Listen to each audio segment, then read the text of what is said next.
विद्यार्थी मित्र, आजच्या व्हिडिओ लेक्चरमध्ये आपण वर्ग 8वी NMS परीक्षा करता उपयोगी पडणारे जे काही सामाजिक शास्त्र या विभागातील इतिहास विषयामधील सामाजिक प्रबोधन, त्याचबरोबर या ठिकाणी धार्मिक प्रबोधन यावर आधारित जेवढे काही महाराष्ट्रामध्ये झालेले समाज सुधारक आहेत त्या प्रत्येक समाज सुधारकांनी आपल्या महाराष्ट्रामध्ये सामाजिक आणि धार्मिक प्रबोधन करण्याकरिता जे काही या ठिकाणी कार्य केलेलं आहे, जे काही योगदान दिलेलं आहे, जेणेकरून आपला जो महाराष्ट्र आहे सामाजिक आणि धार्मिक चळवळीमध्ये या ठिकाणी पूर्णतः या ठिकाणी परिपूर्ण होईल। त्याच्यामध्येच आपण या जर पाठावर पाहिलं तर जवळपास 2 ते 3 प्रश्न या ठिकाणी NMS परीक्षेमध्ये हमखास विचारले जातात। मग या जर लेसनवर या ठिकाणी जवळपास 2-3 प्रश्न हमखास विचारले जातात तर या लेसनमध्ये कशा प्रकारच्या कन्सेप्ट आहे, कोणकोणते या ठिकाणी समाज सुधारक आहेत त्यांनी केलेलं कार्य या ठिकाणी आपण सविस्तर माहिती बघणार आहोत। प्रत्येक समाज सुधारकाची या ठिकाणी आपण माहिती सविस्तर बघणार आहे। व्यवस्थित व्हिडिओ बघा। या व्हिडिओमध्ये आपण जर पाहिलं तर सगळ्यात सुरुवातीला तुम्हाला एक या ठिकाणी चित्र दिसत आहे। यांचं जर नाव बघितलं तर ते आहे राजा राममोहन रॉय। बंगाल प्रांतातले, सर्वप्रथम मी सांगू इच्छितो की बंगाल प्रांतातले एक महान समाज सुधारक, ज्यांनी आद्य समाज सुधारक सुद्धा आपण या ठिकाणी म्हणू शकतो की ज्यांनी बंगाल प्रांतामध्ये एक आमूलाग्र असा बदल घडून आणला। त्याच्यामध्ये सुरुवातीला त्यांनी जे समाज स्थापन केला, त्यांनी जे कार्य केलं, योगदान मध्ये जर पाहिलं तर पहिलं नाव जोडलं जातं त्यांचं ब्राह्मो समाज सोबत। तर राजा राममोहन रॉय यांचं नाव कोणत्या संस्थेसोबत जोडलं जातं तर ते आहे या ठिकाणी ब्राह्मो समाज। पुढचा पॉइंट, ही जे ब्राह्मो समाज आहे हे कोणत्या वर्षी स्थापन झालं? या ब्राह्मो समाजाची स्थापना राजा राममोहन रॉय यांनी 1828 मध्ये स्थापन केली। 1828। मग तुम्हाला प्रश्न तयार होतात की ब्राह्मो समाजाशी संबंधित समाज सुधारकाचे नाव काय तर ते आहे राजा राममोहन रॉय। कधी स्थापन झालं मे बी तुम्हाला येऊ शकतं संस्था आणि त्यांनी स्थापन केलेले वर्ष, म्हणजे त्यांची कधी स्थापना झाली वर्ष असा सुद्धा प्रश्न तयार होऊ शकतो। तर ब्राह्मो समाजाची स्थापना झालेली आहे 1828। मग पुढचा पॉइंट, ब्राह्मो समाजाची स्थापना करणाऱ्या संस्थापकाचे नाव काय तर राजा राममोहन रॉय हे त्यांच्या संस्थापकाचे नाव आहे। मग हे जे ब्राह्मो समाज स्थापन झाला याचं मुख्य कार्य काय, मुख्य उद्दिष्ट काय, त्याच्यामध्ये सगळ्यात पहिलं जे काय बघायचं आहे ते अद्वैतवादी विचारसरणी विकसित केली। अद्वैतवादी विचारसरणी विकसित करण्याकरिता कोणी प्रयत्न केले तर या ठिकाणी राजा राममोहन रॉय यांनी केलेला आहे। पहिला पॉइंट लॉक करायचा। तुम्हाला 4 या ठिकाणी त्यांचे कार्य दिसत आहे, याच्यापेक्षा जास्त कार्य राहू शकतात पण मी 4 मांडलेले आहे। तुम्हाला येऊ शकतं की हे 4 कार्य आहे, याच्यातलं वेगळं कोणतं कार्य आहे की जे ब्राह्मो समाजाच्या मार्फत नाही चाललं, त्यासाठी तुम्हाला प्रत्येक समाजाचं या ठिकाणी जे कार्य आहे ते व्यवस्थित माहित असणं आवश्यक आहे। पहिलं काय, अद्वैतवादी विचारसरणी विकसित कोणी केली तर ती केली राजा राममोहन रॉय। दुसरं बघा, सगळ्यात महत्वाचं जे योगदान आहे राजा राममोहन रॉयचं तर ते आहे सती प्रथा। म्हणजे आपल्या पतीच्या मृत्यूनंतर या ठिकाणी स्त्रीला सती जावं लागत होते। या क्रूर प्रथेविरुद्ध सर्वप्रथम आपल्या भारतामध्ये जर आवाज उठवणारा जो काही समाज सुधारक होता तर त्याचं नाव आहे राजा राममोहन रॉय। तर सती प्रथेबद्दल या ठिकाणी तुम्हाला अवश्य प्रश्न विचारला जातो की सती प्रथा बंद करण्यामध्ये भारतातील कोणत्या समाज सुधारकाचं योगदान आहे तर या ठिकाणी येते राजा राममोहन रॉय।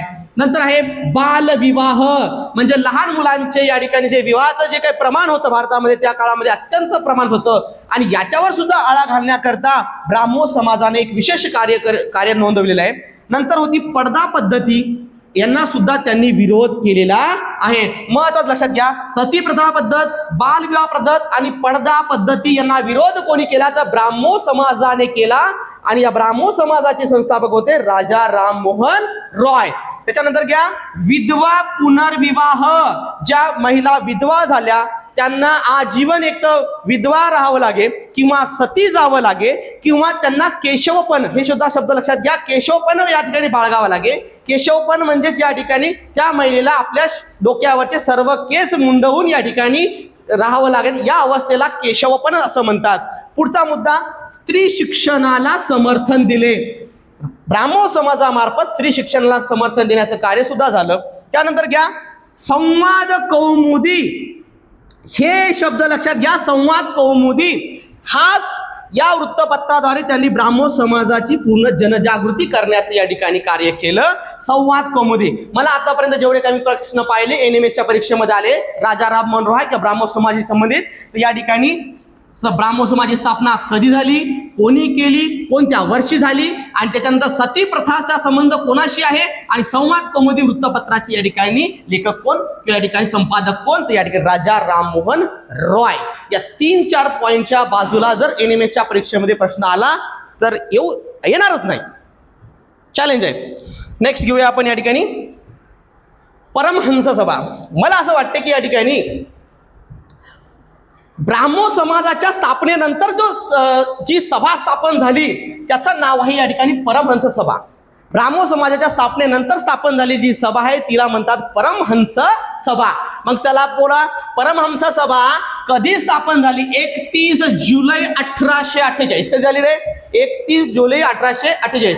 आता हा आपला ऑफलाईन प्लस या ठिकाणी रेकॉर्डेड बॅच असल्यामुळे आपले जे विद्यार्थी बसलेले आहेत तुम्ही सुद्धा या ठिकाणी जेव्हा आम्ही या ठिकाणी काही प्रश्न तुम्हाला विचारेल तेव्हा सुद्धा तुम्ही या ठिकाणी रिस्पॉन्ड करू शकता. क्लिअर आहे? तर लेकरांनो, या ठिकाणी परमहंस सभा कधी स्थापन झाली तर तुम्ही उत्तर काय पाहिजे या ठिकाणी? 31 जुलै 1848. Clear, very good. नंतर परमहंस सभेची स्थापना कोणी केली तर दादोबा पांडुरंग तरखडकर. नाव लक्षात ठेवा, परमहंस सभेची स्थापना कोणी केली? दादोबा पांडुरंग तरखडकर. मग रिवाइज रिप्लेस आन्सर लक्षात घ्या, ब्राह्मण समाजाची स्थापना कोणी केली? राजा राममोहन रॉय. चला, मग ही परमहंस सभा स्थापन केली, याचे मुख्य कार्य काय, मुख्य उद्दिष्ट काय? तर सगळ्यात मोठा उद्दिष्ट मूर्ती पूजा या ठिकाणी परमहंस सभेला मान्य नव्हती. दुसरा मुद्दा, कर्मकांडांना त्यांचा विरोध होता. आता या ठिकाणी शब्द आलेला कर्मकांड, बऱ्याच विद्यार्थ्यांना याचा कर्मकांडाचा अर्थच माहित नसतो. जे काय विधी वगैरे प्रथा चालतात त्याला म्हणतात या ठिकाणी कर्मकांड. बळी देणे, हे देणे, ही प्रथा ती प्रथा. तर यांना सुद्धा या ठिकाणी परमहंस सभेचा विरोध होता. त्यांचा सगळ्यात जास्त भर कशावर होता परमहंस सभेचा? या ठिकाणी एकेश्वरवादावर त्यांचा भर होता की ईश्वर हा एकच आहे. बरोबर आहे, अनेक ईश्वरवादी संकल्पनेवर त्यांचा या ठिकाणी विश्वास नव्हता. मग एकेश्वरवादाचा पुरस्कार कोण केला तर परमहंस सभेने केला. एकच ईश्वरवादी संकल्पना कोण मांडली तर परमहंस सभेने मांडली. कर्मकांडाचा विरोध कोण केला तर परमहंस सभेने केला. मूर्तीपूजेचा विरोध कोणी केला तर परमहंस सभेने केला. नंतर उपासना व प्रार्थनेवर त्यांनी भर दिला. त्यांचं म्हणणं एकच ईश्वर आहे, त्यांची फक्त तुम्ही उपासना करा आणि प्रार्थना करा, बाकी कुठलंही कर्मकांड या ठिकाणी करू नका. नंतर आहे परमहंस सभेमार्फत काही सामाजिक उपक्रम सुद्धा चालले. त्याच्यामध्ये अनाथालय, स्त्री शिक्षणासाठी त्यांनी संस्था उभारल्या, त्याचबरोबर कामगारांसाठी रात्र शाळेची व्यवस्था केली. हे मुद्दे महत्वाचे आहे. जे अनाथ विद्यार्थी आहे, अनाथ बालक आहेत, त्यांच्यासाठी अनाथालयांची स्थापना केली. त्याचबरोबर स्त्रियांना शिक्षणाच्या प्रवाहामध्ये आणण्यासाठी स्त्री शिक्षणाचा सुद्धा या ठिकाणी शिक्षण संस्थांची स्थापना केली परमहंस सभेच्या माध्यमातून. आणि जे काही कामगार होते, कामगार वर्ग, त्यांना सुद्धा शिक्षणामध्ये आणण्यासाठी, त्यांना साक्षर करण्यासाठी कामगारांसाठी रात्र शाळेची व्यवस्था केली, जेणेकरून रात्रीच्या वेळेला हे जे शाळा जातात त्याला रात्रपाळीच्या शाळा सुद्धा असं या ठिकाणी म्हणतात. नंतर केलंय दलितांसाठी, आणि ह्या विशेषतः कोणासाठी चालू होत्या? दलितांसाठी त्यांनी संस्था सुरू केल्या. आपल्या भारतामध्ये दलित प्रथा, भली आपल्या भारतामध्ये कलम 17 अनुसार अस्पृश्यता पाळण्यामध्ये या ठिकाणी कायद्याने गुन्हा आहे, परंतु हा कायदा आता तयार झाला बाबासाहेब आंबेडकरांच्या प्रयत्नानंतर. परंतु हा जो कालावधी 1848च्या आसपासचा, म्हणजे जवळपास स्वातंत्र्य मिळण्याच्या 100 वर्ष अगोदरचा, त्यामध्ये तुम्हाला दलितांसाठी संस्था सुरू केल्या, कारण त्यांना सुद्धा शिक्षणाचा हक्क आहे, शिक्षणाचा अधिकार प्राप्त हो शिक्षणाच्या प्रवाहामध्ये आणण्यासाठी. नंतर यामध्ये सदस्य कोणते? सदस्यांची नावे चांगल्या प्रकारे पाठ ठेवायची की परमहंस सभेमध्ये कोणते सदस्य होते. तुम्हाला 4 ऑप्शन येऊ शकतात, त्या ऑप्शन पैकी कोणतं ऑप्शन चुकीचं आहे, जो सदस्य नाही ते आपलं या ठिकाणी ऑप्शन राहणार आहे. त्यामुळे तुम्हाला सदस्य सुद्धा चांगल्या प्रकारे माहित पाहिजे. ऍक्च्युअल मध्ये हा प्रश्न जवळपास एमपीसी यूपीच्या लेवलचा प्रश्न आहे. बऱ्याचशा या ठिकाणी शालेय स्पर्धा सोडा, या ठिकाणी जे काही महाराष्ट्र शासनामार्फत म्हणजे या ठिकाणी एमपीसीच्या परीक्षामध्ये सुद्धा यावर प्रश्न विचारले गेलेले आहे. न्यायमूर्ती महादेव गोविंद रानडे, एक तर तुम्हाला पूर्ण नाव येईल न्यायमूर्ती महादेव गोविंद रानडे किंवा राघव रानडे, समजलं? न्यायमूर्ती महादेव गोविंद रानडे. दुसरं आहे डॉक्टर राघू, दुसरं काय आहे डॉक्टर राघू भंडारकर. दुसरं नाव महादेव गोविंद रानडे, न्यायमूर्ती महादेव गोविंद रानडे पहिलं सदस्य. दुसरा डॉक्टर राघू भंडारकर. नंतर आहे महर्षी विठ्ठल रामजी शिंदे, महर्षी विठ्ठल रामजी शिंदे. आणि संस्थापक कोण? दादोबा पांडुरंग तरखडकर. अशा प्रकारे आपल्याला या लेक्चरमध्ये बरेचसे येणारे सामाजिक जे काही प्रबोधनकार आहे, समाज सुधारकार आहेत, तर त्यांना आपण या ठिकाणी पुढचे आमचे कल्पतरू पॅटर्नचे सोशल स्टडीचे जे शिक्षक आहेत, सामाजिक शास्त्र विषयामध्ये अध्यापन करतात, तर मी त्यांना या ठिकाणी पाचारण करतो पुढील भाग घेण्याकरता. श्री कोले सर. सर पुढची धुरा तुम्ही सांभाळा.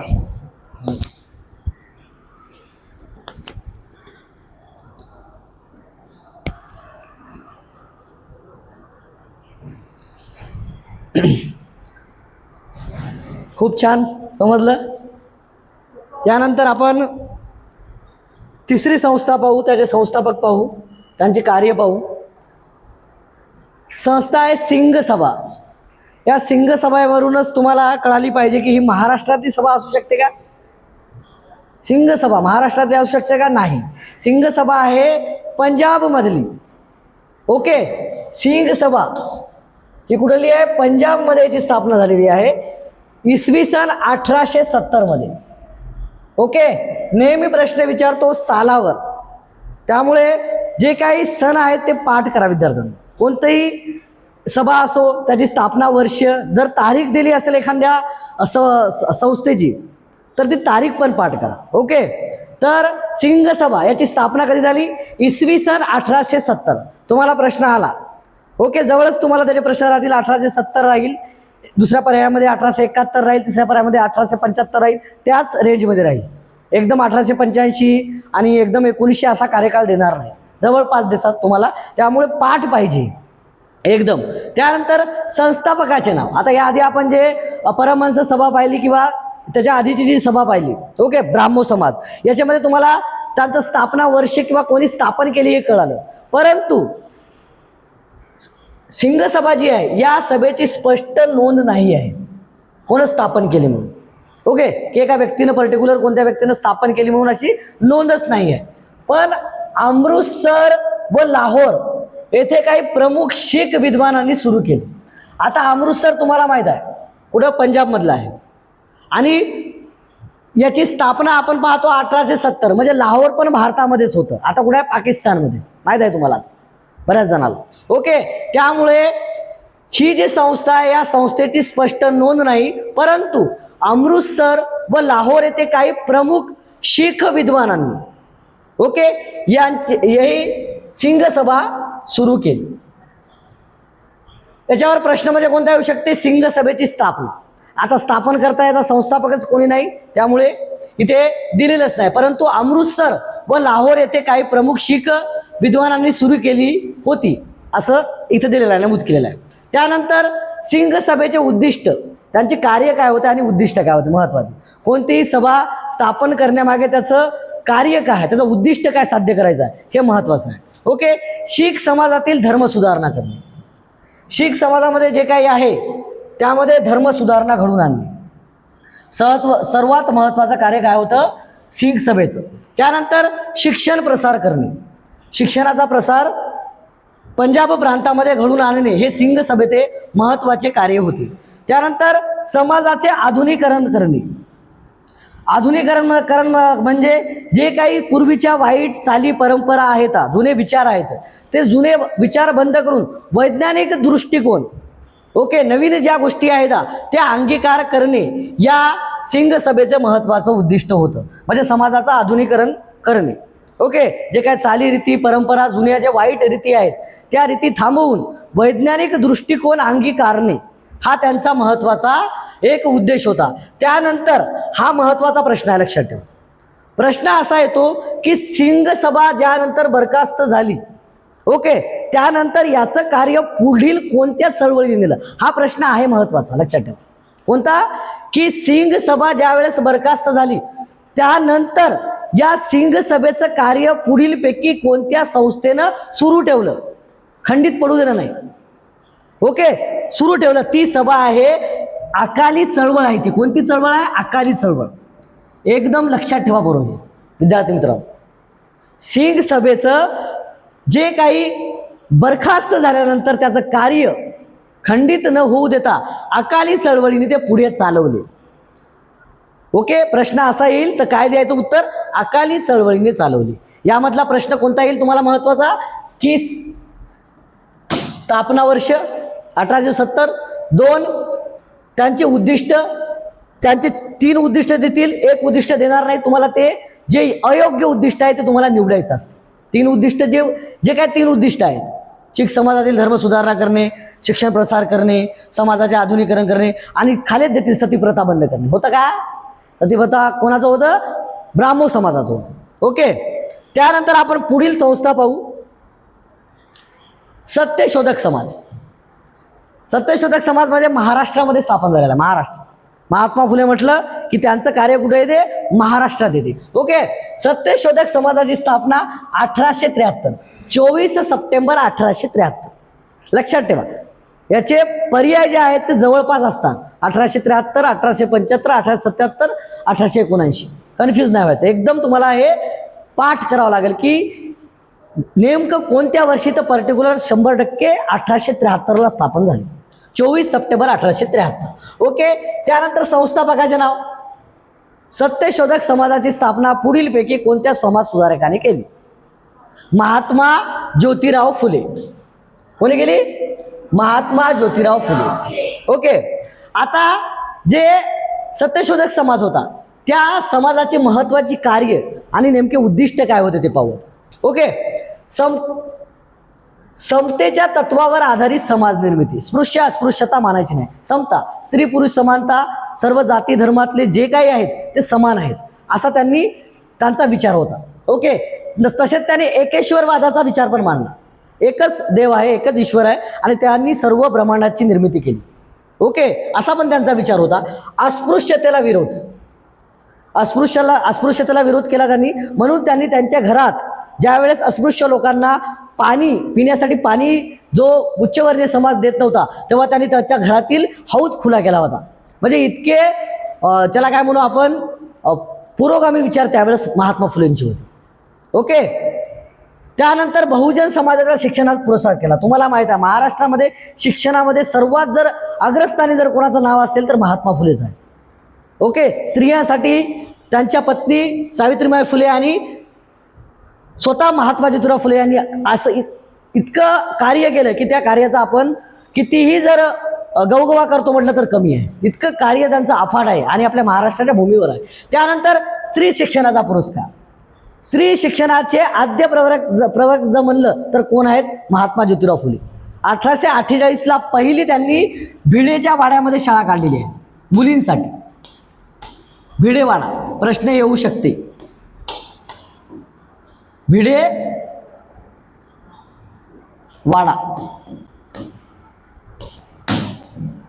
ओके, 1848 मध्ये भारतातील पहिली मुलींसाठी जर शाळा कोणी सुरू करणारा व्यक्ती असेल, समाज सुधारक जर कोणी असेल तर तो आहे महात्मा ज्योतिराव फुले.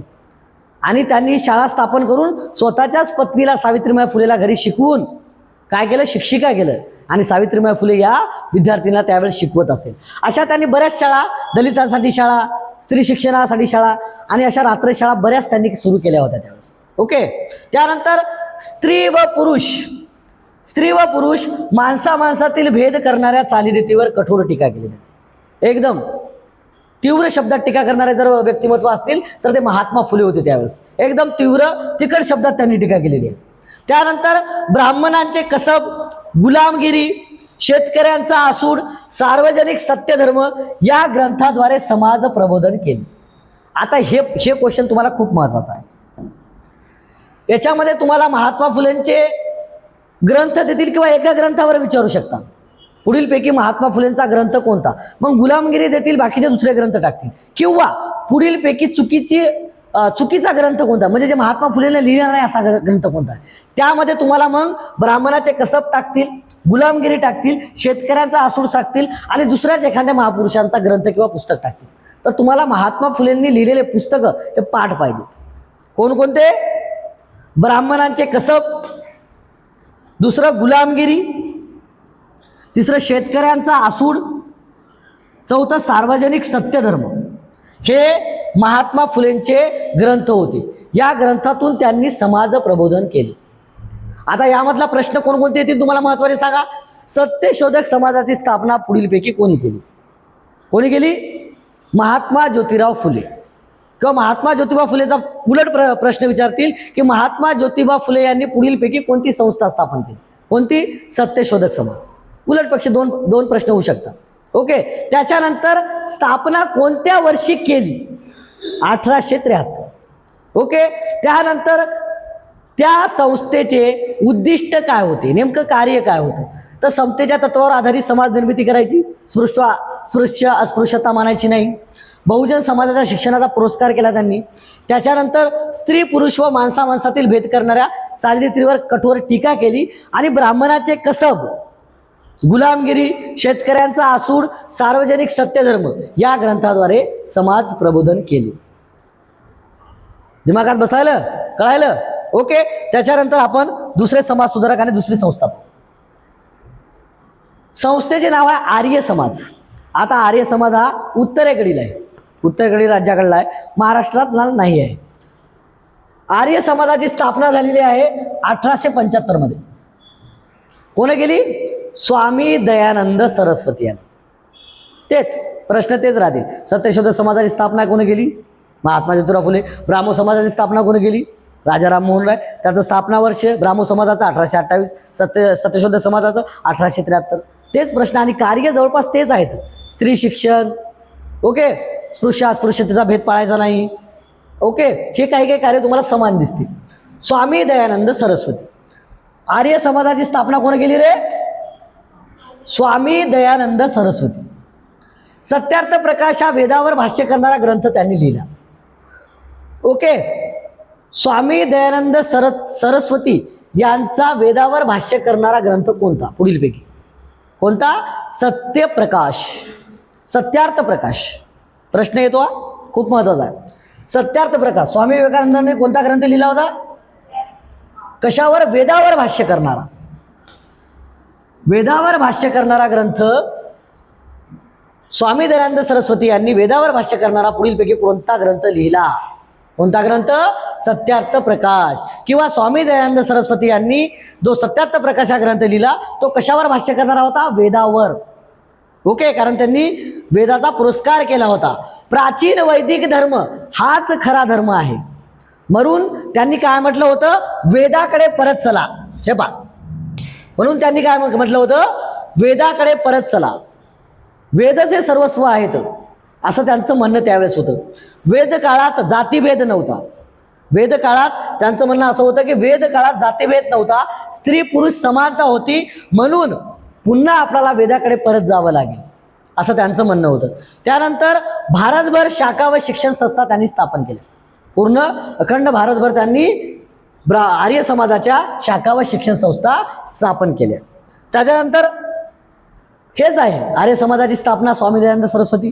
कोणत्या वर्षी? 1875. पाहायच्या आधी आपण 1873 पाहिलं. त्यानंतर तुम्हाला काही समाज येतील आणि समाजाची जे काही आहे ते कलाक्रमाने लावा म्हणतील. म्हणून तुम्हाला समाजाचे जे काही आहे असा जर प्रश्न विचारला नाही कार्यकाळावर तर तसा प्रश्न विचारू शकतात. म्हणजे ब्राह्मो समाज 1828, पहिल्या नंबरला तुम्हाला ते घ्यावं लागेल. नंतर परमहंस सभा 1848, नंतर सत्यशोधक समाज 1873, नंतर आर्य समाज 1875. म्हणजे जे चार जर टाकले आणि कलाक्रमाने मांडणी जर करावं म्हणलं तर तुम्हाला चारही जे काही समाज आहेत याची तुम्हाला काय माहीत पाहिजे? स्थापना वर्ष माहीत पाहिजे. तेव्हाच तुम्ही ते उत्तर, त्याचं प्रश्नाचं उत्तर सॉल्व्ह करू शकाल. ओके. की ब्राह्मो समाज 1828चा आहे, परमहंस समाज 1848चा आहे, त्यानंतर सत्यशोधक समाज 1873चा आहे आणि आर्य समाज 1875. ओके. तसा प्रश्न आहेत तुम्हाला पुस्तकामध्ये दिलेले. ओके. त्यानंतर आपण दुसरा समाज पाहू. रामकृष्ण मिशन. संस्थेचे नाव काय आहे? Ramakrishna mission.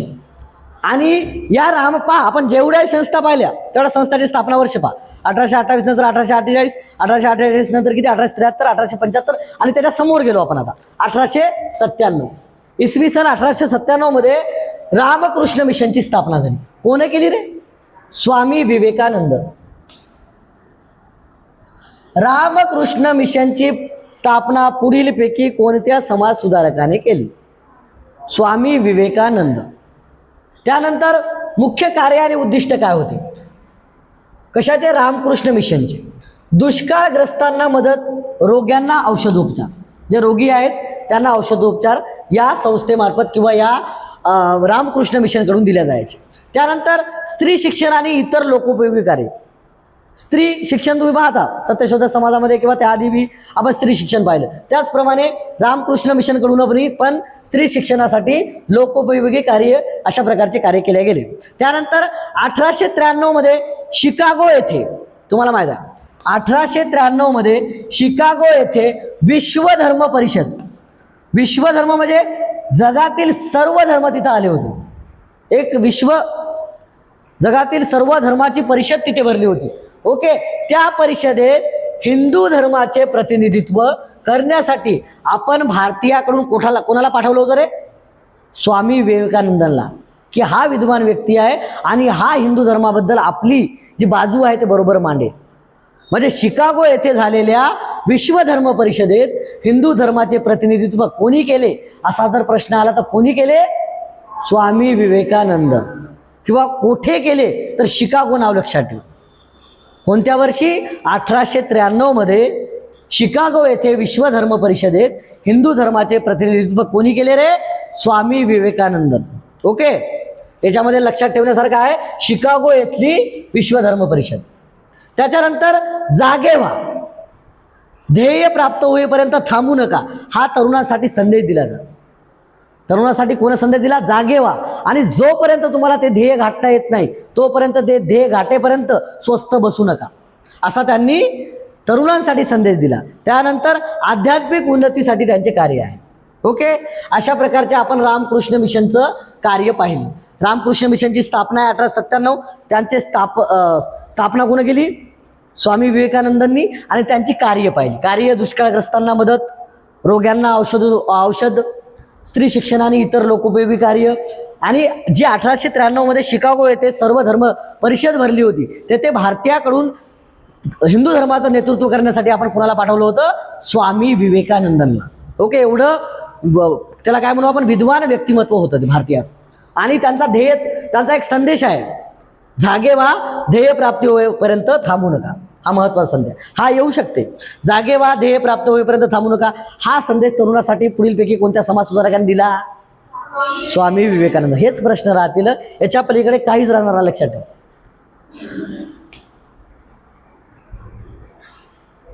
Depressed classes mission. Depress म्हणजे मागासलेलं, त्याला म्हणू आपण डिप्रेस्ड क्लासेस मिशन. मागासलेला समाज, शोषित, पीडित, वंचित, दलित समाज. या डिप्रेस्ड क्लासेस मिशनची स्थापना 18 ऑक्टोबर 1906 मध्ये झाली. डिप्रेस्ड क्लासेस मिशनची स्थापना महाराष्ट्रातला आहे. महर्षी विठ्ठल रामजी शिंदे. स्थापना वर्ष तुम्हाला मी सांगितलं, पहा पूर्वीपासून पहा. ब्राह्मो समाज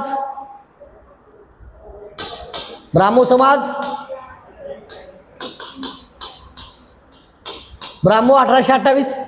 नंतर रे परमहंस 1800. नंतर सत्यशोधक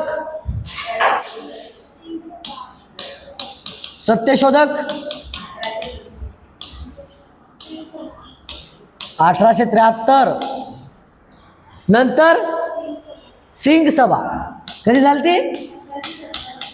1870. आणि याच्या आधी आपण कोणती पाहिली?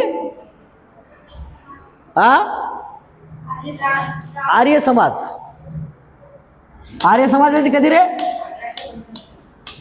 1875. आणि याच्या आधी कोणती पाहिली? स्वामी विवेकानंदांची रामकृष्ण मिशन. कधी? किती रे? 1800. ओके. तर असा प्रश्न विचारू शकतात तुम्हाला, कलाक्रमाने लावा म्हणून. तर बरोबर तुम्हाला माहित पाहिजे की बाबा ब्राह्मो 1828चा आहे. तर हे तुम्हाला असा प्रश्न आहे NMS मध्ये. ओके. त्यानं आपण प्रॅक्टिस करू त्या प्रश्नाची. त्यानंतर डिप्रेस क्लासेस मिशन पाहू लागलो आपण. डिप्रेस क्लासेस मिशनची स्थापना 18 ऑक्टोबर 1906. हे कार्यकाळ पाठच करा. ते महत्वाचा प्रश्न राहील आणि ते रिझल्ट आणणारा प्रश्न राहील, कारण अशा प्रश्न बऱ्याच जणांचे चुकतात जे थोडे लेंदी असतात आणि वेळ खाऊ असतात, की याची बरोबर आपल्याला कलानुक्रमाने करायचं म्हणून. तर त्यामुळे तुम्हाला ते पाठ करावं लागेल प्रत्येक समाजाचं. डायरेक्ट पर्टिक्युलर प्रश्न आला तर लयच चांगलं, की बाबा ब्राह्मण समाजाची स्थापना पुढीलपैकी कोणत्या वर्षी झाली, 1828, 1830, 1832. पण जर असा प्रश्न आला तर हा वेळ खाऊ प्रश्न असते आणि चॅलेंजिंग प्रश्न असतो तुम्हाला. ओके. डिप्रेस क्लासेस मिशन पाहिलो आपण. स्थापना पाहिली 18 ऑक्टोबर 1906. संस्थापकाचे नाव आहे Maharshi Vitthal Ramji Shinde. Vitthal Ramji Shinde. Depress classes mission याची स्थापना कोणत्या वर्षी झाली? 1906 मध्ये. आणि डिप्रेस क्लासेस मिशन या संस्थापकाचे नाव काय आहे किंवा कोण स्थापन केली होती? महर्षी विठ्ठल रामजी शिंदे. ओके. महर्षी विठ्ठल रामजी शिंदे यांनी पुढीलपैकी कोणती संस्था स्थापन केली? डिप्रेस क्लासेस मिशन कोणत्या वर्षी? 1906. त्यानंतर डिप्रेस क्लासेस मिशनचे कार्य आणि उद्दिष्ट काय होते ते पहा. समाजातील शोषित, पीडित, अस्पृश्य घटकांच्या सामाजिक उन्नतीसाठी, ओके, सामाजिक उन्नतीसाठी कार्य केलेलं आहे यांनी. त्याच्यानंतर शिक्षणाचा प्रसार करून वंचित वर्गाला, जे शोषित, पीडित, अस्पृश्य समाज आहे त्या समाजामुखी कामं करणे. ओके. अस्पृश्यता व जातीभेद नष्ट करण्यासाठी चळवळ उभारणे. अस्पृश्यता व जातीभेद नष्ट करण्यासाठी यांनी चळवळ उभारली. या डिप्रेसमध्येच तुम्हाला दिसते. ओके. डिप्रेस म्हणजेच अस्पृश्य. डिप्रेस क्लासेस म्हणजेच मागास व दुर्लक्षित समाज घटकांना राजकीय हक्क मिळवून देण्यासाठीचा प्रयत्न. डिप्रेसचा अर्थ काय होते? डिप्रेस क्लासेसचा मागास व दुर्लक्षित समाज घटकांना राजकीय हक्क. कोणते हक्क? राजकीय हक्क मिळवून देण्यासाठी प्रयत्न. यालाच डिप्रेस क्लासेस म्हणतात. ओके. जे शोषित, पीडित, वंचित, अस्पृश्य समाज होता ते समाज राजकीय हक्कापासून दूर आहे, त्यांना राजकीय प्रवाहात आणलं पाहिजे किंवा आणण्याचा प्रयत्न कोणी केला? महर्षी विठ्ठल रामजी शिंदेनं. कशामार्फत केला? डिप्रेस क्लासेस मिशन या संस्थेच्या मार्फत केला. ओके. त्यानंतर सरकारी नोकऱ्या, शिष्यवृत्ती, निवास, आरोग्य या क्षेत्रात मागासवर्गीयांना सुविधा उपलब्ध करून देणे हे त्यांचं काम होतं. ओके. हे मिशन प्रामुख्याने डॉक्टर बाबासाहेब आंबेडकर यांच्या नेतृत्वाखाली पुढे सरकले. याचा पुढे गाव 1906 नंतर हे जे काय म्हणतो आपण राजकीय हक्क मिळवून देणे, समाजामध्ये सामाजिक स्थितीमध्ये त्यांना सामाजिक उन्नतीसाठी कार्य, तर याच्यानंतर तर दलितासाठी किंवा अस्पृश्यासाठी जे कार्य केले ते कोणी केलेलं आहे? बाबासाहेब आंबेडकरांनी केलेलं आहे. ओके. त्यानंतर समाज सुधारकाचे नाव पहा. आणि आता आपण पाहू समाज सुधारक. ओके. संस्था आणि संस्थापक. समाज आणि संस्थापक आपण पाहिले, त्यांची कार्य पाहिली, त्यांचे उद्दिष्ट पाहिले, त्यांचं स्थापना वर्ष पाहिलं. ओके. तर या पलीकडे दुसरा प्रश्न कोणता विचारणार नाही. त्यानंतर पहा आपल्याला समाज सुद्धा काही महत्वाचे निगडीत जे काही महत्वाचे तुम्हाला NMS मध्ये विचारतात समाज सुधारक, त्यामध्ये गोपाळ हरी देशमुख आहेत. गोपाळ हरी देशमुख मध्ये त्याला लोकहितवादी म्हणायचे. ओके. असा प्रश्न येऊ शकते की गोपाळवादी देशमुख यांना कोणत्या टोपण नावाने ओळखले जायचे? लोकहितवादी. किंवा एखादा प्रश्न डायरेक्ट विचारतील लोकहितवादीचं कार्य म्हणून, तर तुम्ही कन्फ्युज नाही व्हायचं त्यावेळेस. सरळ सरळ लोकहितवादी म्हणजेच गोपाळ हरी देशमुख. ओके. त्यानंतर लोकहित, लोकांचं हित साध्य करायचं होतं, त्यांना साधायचं होतं म्हणून त्याला लोकहितवादी म्हणायचे. त्यानंतर शतपत्रे. शतपत्रे होते प्रभाकर या भाऊ महाजन यांच्या वृत्तपत्रातून त्यांनी छापले होते. शतपत्रे म्हणजे 108 होते. याची संख्या किती होती? 108. म्हणून त्याला शतपत्रे म्हणतात. शतामध्ये 100 तुम्हाला माहिती आहे. शतपत्रे या लेखमालेतून समाजातील अंधश्रद्धा, कुप्रथा म्हणजे वाईट प्रथा, जातीभेद, स्पृश्य अस्पृश्यता, दारूबंदी, स्त्री शिक्षण यावर प्रखर प्रहार केला त्यांनी. कोणी? लोकहितवादी गोपाळ हरी देशमुख यांनी. त्यानंतर स्त्रियांचे शिक्षण, पुनर्विवाह यासाठी प्रबोधन केले. स्त्रियांचे शिक्षण आणि पुनर्विवाहासाठी कार्य कोणी केली? गोपाळ हरी देशमुख यांनी केलं. त्यानंतर शोषित व गरीब जनतेच्या हक्कासाठी आवाज उठवला. गोपाळ हरी देशमुख यांनी शोषित व गरीब जी जनता आहे त्यांच्या हक्कासाठी आवाज उठवला. सामाजिक सामाजिक सुधारणेबरोबर राजकीय सुधारणाचे समर्थन केले. तुम्हाला माहित आहे गोपाळ गणेश आगरकर आणि लोकमान्य टिळक यांच्यामध्ये मतभेद होते की सामाजिक सुधारणा आधी की राजकीय सुधारणा आधी. त्याच्यामध्ये गोपाळ गणेश आगरकरांचं म्हणणं काय होतं की सामाजिक सुधारणा आधी झाली पाहिजे. समाज जर सुधारला तरच त्याला राजकीय चळवळीमध्ये कसं यायचं आणि काय करायचं हे कळेल. जर त्यांच्यावर आधीच जर आपण राजकीय थोपवलं तर त्यांना कळणार नाही. पहिले समाज जागृत होणं हे महत्त्वाचं काम होतं. पण याच्यामध्ये लोकहितवादी यांचं म्हणणं होतं की सामाजिक सुधारणेबरोबरच राजकीय सुधारणाही झाली पाहिजे. तुम्ही ज्या प्रकारे समाजामध्ये सामाजिक सुधारणा घडवून आणू पाहता त्याप्रमाणे त्याच्यामध्ये राजकीय सुधारणाही घडवून आणणं हे महत्त्वाचं काम आहे. याचं त्यांनी समर्थन केलं. ओके. त्यानंतर गोपाळ हरी देशमुख लोकहितवादी. थोडक्यात जर तुम्हाला काही महत्त्वाचं ठेवायचं झालं तर शतपत्रे. ओके.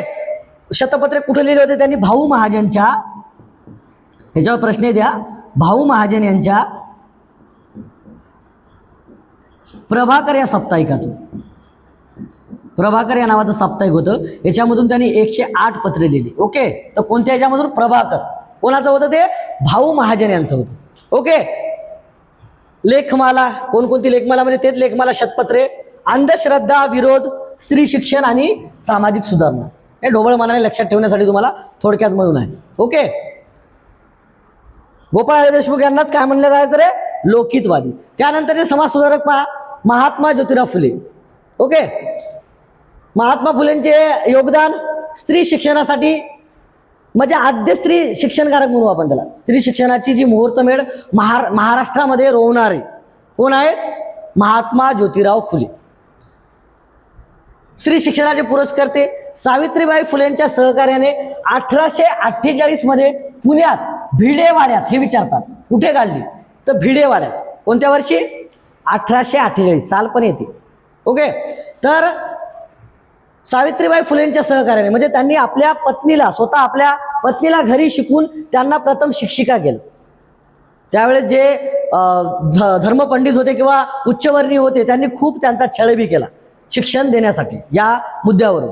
पण त्यांनी त्यांचं शिक्षण कार्य सोडलं नाही आणि स्वतःच्या पत्नीला घरी शिकून त्यानंतर सावित्रीबाईंनी मुलींना शिकवलं. म्हणजे इतकं महान कार्य त्यांचं आहे.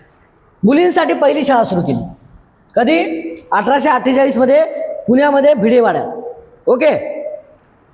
त्यानंतर शोषित व वंचित वर्गाचे उद्धारक, शेतकरी, दलित, महिलांसाठी कार्य केले. महिलांसाठी कार्य केले तर माहितीच आहे आपला. ओके. सत्यशोधक समाजाची स्थापना. आधी पाहिलं आपण. सत्यशोधक समाजाची स्थापना 1873 मध्ये, 24 सप्टेंबर 1873 मध्ये. जातीभेद, अस्पृश्यता, धार्मिक अंधश्रद्धा नष्ट करण्यासाठी या सत्यशोधक समाजामधून काय सांगायचं होतं? जातीभेद दूर करणे, अस्पृश्यता न पाळणे, धार्मिक अंधश्रद्धा ज्या आहेत त्या नष्ट केल्या पाहिजेत. हे कार्य सत्यशोधक समाजामधून त्यांनी चालू ठेवलं होतं. त्यानंतर विधवा पुनर्विवाह, महिलांच्या हक्काचे समर्थन त्यांनी केले. गुलामगिरी ग्रंथ आपण पाहिले त्यांच्या.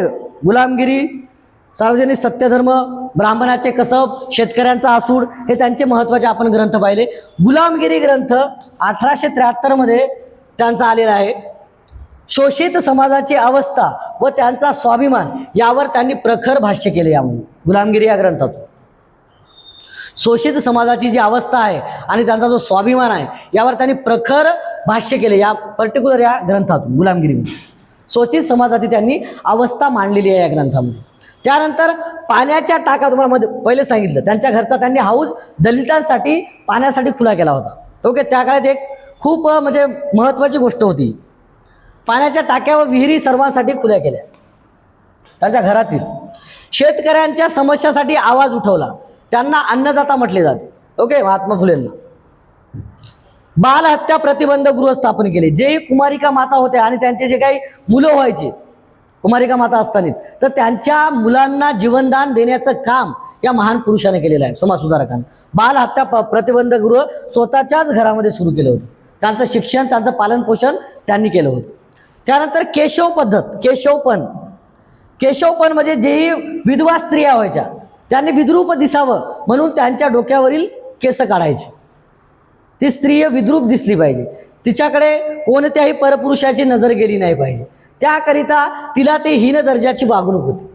म्हणजे तिचं केशव पण पूर्ण केस काढायचे आणि पायामध्ये चप्पल न घालू न देणे, तेलकट म्हणजे तेलाचे कोणतेही पदार्थ न खाऊ देणे, अशा खूप अशा वाईट प्रथा त्यावेळेस होती. त्याच्यामधलीच एक केशवपण पद्धत होती. ओके, केशवपण पद्धत म्हणजे केस काढायचे आणि केस कोण काढायचे? नाभिक. नाभिक म्हणजे आपला वारिक. तर त्यांनी जे केस काढायचे नाभिक, त्यांचा संप करून आणला. त्यांच्यामध्येच त्यांनी सुधारणा करून आणली. त्यांनी संघटित केलं की तुम्ही जे करत आहात हे वाईट कृत्य आहे, तुम्ही करू नका. कोणत्याही विधवाची स्त्रिया, कोणत्याही जी विधवा आहे स्त्री, तिचे केस कापू नका, असं त्यांनी त्यावेळेस त्यांच्यामध्ये एक नवचेतना निर्माण केली होती. कोणामध्ये? नाभिकामध्ये. त्यानंतर आपण दुसरं पुढील समाजसुधारक पाहू, महर्षी विठ्ठलरामजी शिंदे. महर्षी विठ्ठलरामजी शिंदेचे कार्य पहा. मुंबईत देवदासी प्रथेविरुद्ध परिषद भरवली आणि या प्रथेच्या उच्चाटनासाठी चळवळ केली. ओके, बहुजन समाजातील स्त्रियांसाठी सुधारणा चळवळ उभारली. अस्पृश्यता निवारण्यासाठी अखिल भारतीय स्तरावर अस्पृश्यता निवारण परिषद घेतल्या. पुढीलपैकी अस्पृश्यता निवारण्यासाठी अस्पृश्यता निवारण परिषदा कोणी भरवल्या? कोण? महर्षी विठ्ठलरामजी शिंदे. ओके, त्यानंतर सामाजिक, धार्मिक व राजकीय क्षेत्रात शोषित वर्गांना न्याय मिळवून देण्यासाठी कार्य केले. स्त्रियांच्या शिक्षणास पुनर्विवाहास प्रोत्साहन दिले.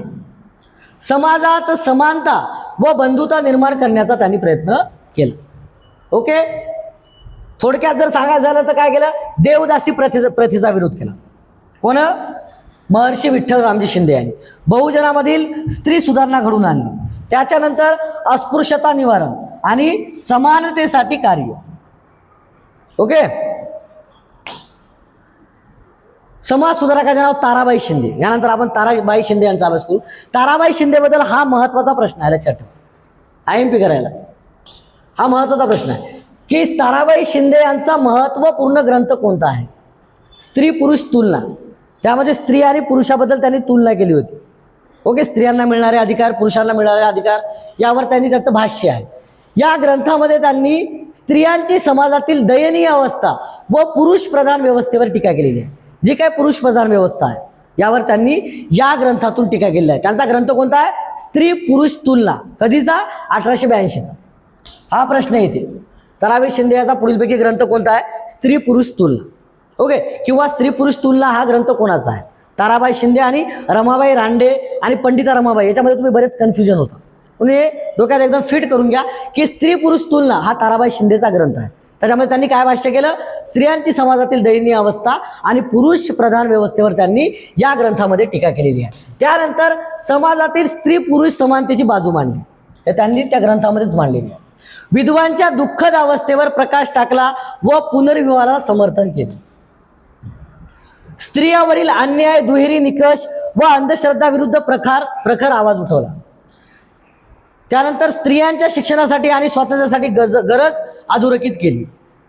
स्त्रियांच्या शिक्षणाची आणि स्वातंत्र्याची गरज. ओके, स्त्रियांना शिक्षणाच्या प्रवाहात आणणे हे महत्त्वाचं काम राहील, हे त्यांनी त्यावेळेस सूचित केलं होतं की स्त्री हा वर्ग शिक्षणाच्या प्रवाहामध्ये आला पाहिजे आणि त्यांना स्वातंत्र्याची गरज आहे. कारण त्यावेळेस फक्त स्त्री, चूल आणि मूल याच्या पलीकडे विचारच नव्हता स्त्री जातीचा. परंतु त्यांनी त्यांच्या कार्यातून खूप आमूलाग्र बदल केले आणि हे जे त्यांचं पुस्तक आहे, हे पुस्तक म्हणजे लय मोठी चपराक आहे त्या व्यवस्थेवर, त्यावेळेसच्या स्त्री पुरुष तुलना. याच्यामधून बरेच या पुस्तकातून त्यावेळेस वाचून बऱ्याच सुधारणा घडून आल्या होत्या.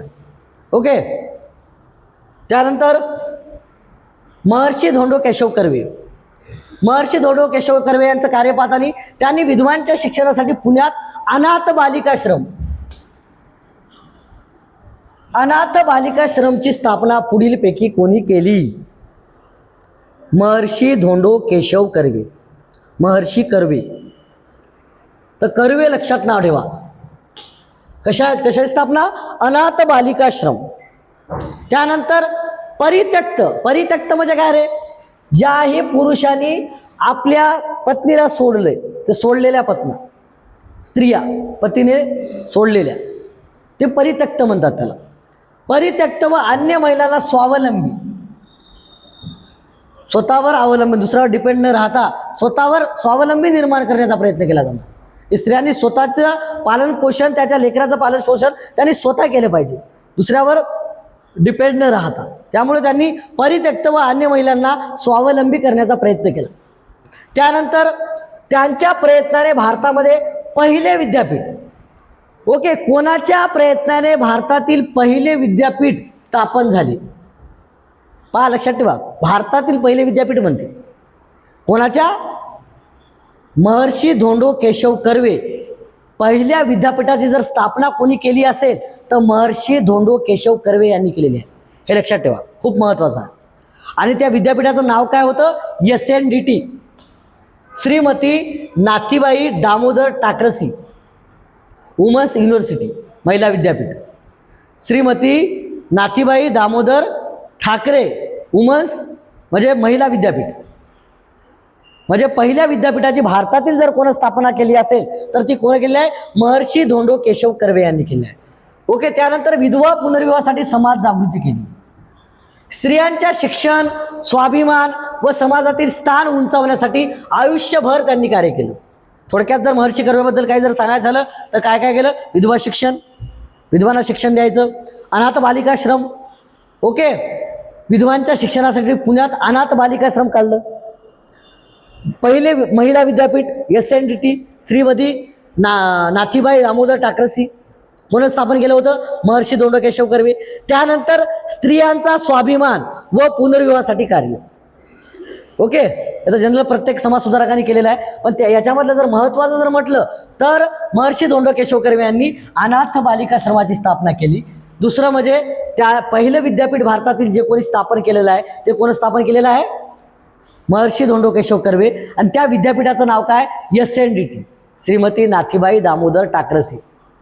हे प्रश्न याच्यावर महत्त्वाचे येतील. म्हणजे तुम्हाला किती प्रश्न आहेत? विद्यापीठ, पहिलं विद्यापीठ आणि कोण केलं ते 3 क्वेश्चन याच्यातले महत्त्वाचे तुम्हाला येतील. ओके. त्यानंतर पंडिता रमाबाई. शारदा सदन. शारदा सदन या संस्थेची स्थापना पुढीलपैकी कोणी केली? किंवा पंडिता रमाबाई यांनी पुढीलपैकी कोणत्या संस्थेची स्थापना केली असं येत असतं. शारदा सदन येईल, दुसरं कोणतं बातमी सदन येईल, महिला सदन येईल, कोणतं येईल? तर तुम्हाला टिक करायचं आहे शारदा सदन. पंडिता रमाबाई यांच्या संस्थेची स्थापना, पंडिता रमाबाई कोणत्या संस्थेची स्थापना केली? शारदा सदन या संस्थेची स्थापना केली.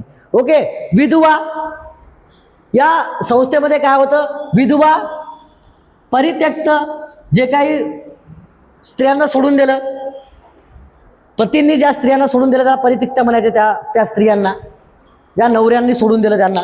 ओके. असहाय्य स्त्रियांना, ज्यांचं कोणाचंही सहाय्य नाही, अशा स्त्रियांना शिक्षण दिले त्यांनी. यामुळेच आपण त्याला समाज सुधारक म्हणतो, महान पुरुष म्हणतो, महापुरुष म्हणतो, की निस्वार्थपणे समाजासाठी झटणे. काय गरज नाही तर विधवेसाठी, परित्यक्तासाठी आणि असहाय्य स्त्रियासाठी शिक्षण करायची गरज होती? जर असं काही केलं नसतं तर पंडिता रमाबाईचं आपण नाव तरी घेतलं असतं का? नाही घेतलं असतं. त्यांचं महान कार्य आहे म्हणून आपण त्यांना अभ्यासत आहोत. त्याच्यानंतर दिव्यांग मुले, जे काय आंधळे, लुळे, पांगळे जे मुलं आहेत, मुली आणि स्त्रिया यांच्या पालनपोषणाची जबाबदारी त्यांनी स्वीकारली. ओके. दिव्यांग मुले आणि मुली, स्त्रिया, दिव्यांग मुले, मुली, स्त्रिया यांच्या पालनपोषणाची जबाबदारी कोणी घेतली होती? कोणी घेतली होती? पंडिता रमाबाई यांनी. स्त्रियांच्या शिक्षणासाठी प्रबोधन केले व समाजात स्त्रियांचा दर्जा उंचावण्यासाठी प्रयत्न केले. स्त्रियावरील अन्याय व अंधश्रद्धाविरोधात प्रखर आवाज उठवला. स्त्री पुरुष समानतेसाठी आयुष्यभर कार्य केले. थोडक्यात पंडिता रमाबाईंनी शारदा सदनची स्थापना केली. विधवा, परित्यक्त स्त्रिया, दिव्यांगांना त्यांनी शिक्षण दिलं. स्त्री शिक्षण आणि समानतेची पुरस्कर्ता केला त्यांनी. स्त्री शिक्षण आणि समानता याच्या पुरस्कर्त्या होत्या ते. ओके. त्यानंतर पहा, पंडिता रमाबाई आणि रमाबाई रानडेबद्दल कन्फ्यूज नाही व्हायचं. पंडिता रमाबाई म्हणलं की शारदा सदन, पंडिता शारदा, लक्षात ठेवायचं. पंडिता रमाबाईंचं शारदा सदन हे महत्त्वाचं आहे. याच्यावर तुम्हाला प्रश्न विचारतात. त्याच्यामध्ये कोणाकोणाचं कार्य केलं होतं ना? परित्यक्ता, विधवा, स्त्रिया, अपंग मुले, ओके, हे जे काही शोषित पीडित स्त्रिया होतात त्यांच्यासाठी त्यांनी कार्य केलं. स्त्री शिक्षणाचं, समानतेसाठी कार्य केलं. त्यामुळे पंडिता रमाबाई आणि रमाबाई रानडे याबद्दल कन्फ्युजन व्हायचं नाही. दोन्ही व्यक्ती बरोबर पर्टिक्युलर चांगलं वेळ देऊन वाचा, अभ्यास करायला. ओके. सेवा सदन. पंडिता रमाबाईचं आपण कोणतं सदन पाहिलं रे? कोणती संस्था पाहिली? शारदा सदन. आणि रमाबाई रानडेची सेवा सदन. रमाबाई रानडे म्हणलं की सेवा आणि पंडिता रमाबाई म्हणलं की शारदा. ओके. त्यानंतर याने संस्था स्थापन करून जी सेवा सदन संस्था स्थापन केली, या संस्थेमध्ये परिचारिका म्हणजे नर्स हा त्यांनी अभ्यासक्रम सुरू केला या सेवा सदनमध्ये. ओके. कशासाठी? कारण त्यावेळेस तुम्हाला माहीत आहे प्लेगची साथ आली होती आणि खूप त्यावेळेस तेवढ्या काही आरोग्य सुविधा नव्हत्या त्यावेळेस. आणि तुम्हाला माहीत आहे की प्लेगची या पेशंटची सुश्रूषा करताना कोणाचा मृत्यू झाला होता? त्यांची काळजी घेताना कोणाचा मृत्यू झाला होता? सावित्रीबाई फुलेचा. त्यामुळं यांनी सेवा सदन या संस्थेतून काय केलं? स्त्रियांसाठी परिचारिका नर्स हे अभ्यासक्रम सुरू केला. त्याच्यानंतर स्त्रियांना स्वावलंबी बनवण्यासाठी विविध व्यावसायिक प्रशिक्षणाची सोय केली. कोण? रमाबाई रानडेनं स्वतः स्वावलंबी स्वतःच्या पायावर उभं राहण्यासाठी व्यावसायिक प्रशिक्षणाची सोय केली. त्यानंतर स्त्रियांच्या मतदानाच्या अधिकाराची मागणी सरकारकडे करून त्यांना राजकीय हक्क मिळवून देण्यासाठी प्रयत्न केले. प्रश्न येऊ शकते, स्त्रियांच्या मतदानाच्या अधिकाराची मागणी सरकारकडे कोणी केली त्यांना राजकीय हक्क मिळवण्यासाठी? तर रमाबाई रानडे यांनी केली होती. ओके.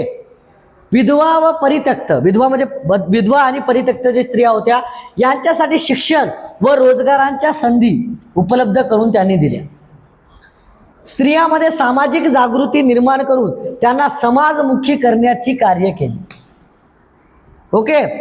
रमाबाई रानडे सेवा सदन महत्वाचं लक्षात ठेवायचं. रमाबाई रानडे यांनी सेवा सदनची स्थापना केली. सेवा सदनमधून काय केलं? स्त्रियांसाठी परिचारिका म्हणजे नर्सचा अभ्यासक्रम, स्त्री मताधिकारासाठी स्त्रियांच्या मतदानासाठी त्यांनी सरकारकडे मागणी केली की स्त्रियांना मतदानाचा अधिकार द्या म्हणून. आणि स्त्री शिक्षण व स्वावलंबन, स्त्रियांनी स्वतःवरच अवलंबून राहिलं पाहिजे, दुसऱ्यावर अवलंबून न राहता, असं त्यांनी एवढं महान कार्य केलं. रमाबाई रानडे आणि पंडिता रमाबाई या दोन स्त्रियाबद्दल, या दोन महान स्त्रियाबद्दल कन्फ्युजन व्हायचं नाही. पंडिता रमाबाई म्हटलं तर काय? शारदा सदन आणि रमाबाई रानडे म्हणलं तर सेवा सदन. ओके. त्यानंतर पाहू आपण शेवटचं. ओके. आता यावर आपण थोडे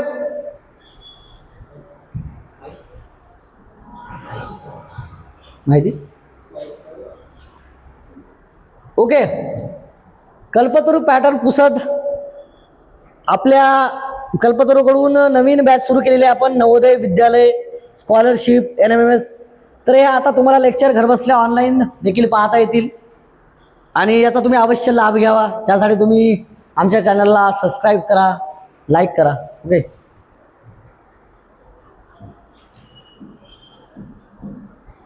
ऑफ करून टाका, प्रश्न घेतो त्यांचे.